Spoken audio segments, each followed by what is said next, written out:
What's up, guys? Just watched UFC Fight Night last night, Cantaneros versus Rodrigues, and want to, I guess, give you my feedback. I saw the whole main card, but I'm just going to break down the main three fights, the last three fights on the card.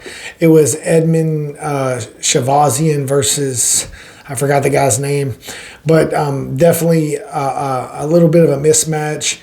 Came in trying to strike with Edmund and got caught. He did like a sneaky little where he pulled the hand down and shot. He honestly didn't even necessarily need to pull the hand down. I don't think it played a major factor because the dude was already dropping the hand. He threw a jab and he was on the way of dropping it anyway. But amazing finish, amazing right hand, and just perfect. And listened to his coaches and did a phenomenal job. And then the next fight was what was the guy's name? Youssef. How do you say it? Youssef Zalal. So Youssef Zalal is a guy who used to be in the UFC and worked his way back, and he looked phenomenal. Fought Calvin Kattar, and phenomenal.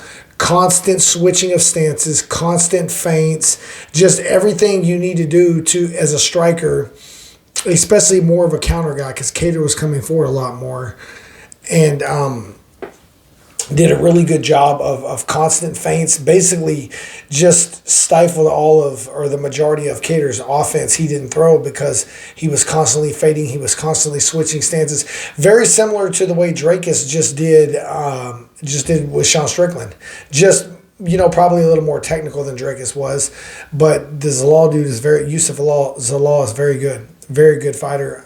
And technique was phenomenal. Hands up, perfect position, switching stances, feigning, different attacks from different stances, a lot of rear leg when he's a southpaw.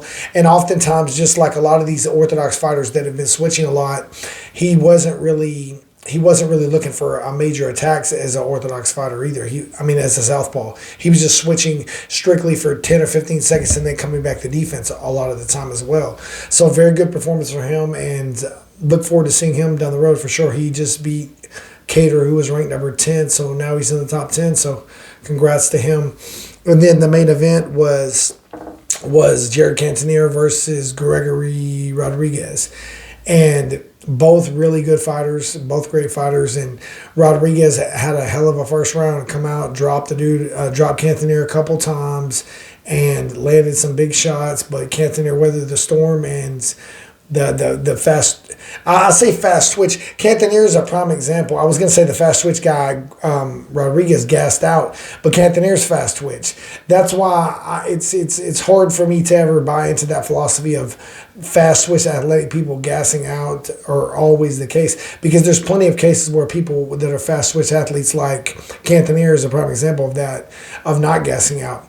My old teammate when I was in the UFC, Youssef, who's still in the UFC, he's a very fast twitch athlete who really doesn't gas out much either. So I've trained with several of them over the years that were super explosive, fast twitch, and they didn't gas out. And Cantaneros is obviously in that group. He did phenomenal, maintained the pace through lots of volume, and he's very fast.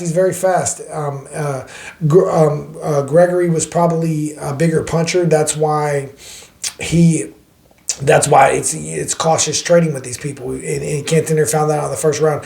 Trading back and forth with the heavier puncher can get you caught, and that's kind of what happened. But he weathered that storm and then just beat him with volume, switching stances, very, very unique style, constantly switching stances, look for specific attacks, and then go back to his more orthodox stance. But he fought the majority. It was impressive because he fought the majority of the fights as an orthodox fighter, and then he switched and finished him as a southpaw. So very good performance, very good card, and figured I'd break that fights down and look forward to the next fight night or the next pay-per-view coming up. If you are new to martial arts and you're looking for a gym in your area, get my book, The Ultimate Guide to Choose Your Martial Arts School and Instructor. Link is in the description below. And if you want me to talk about any subjects or got any questions or anything like that, leave a comment below. Thank you, guys.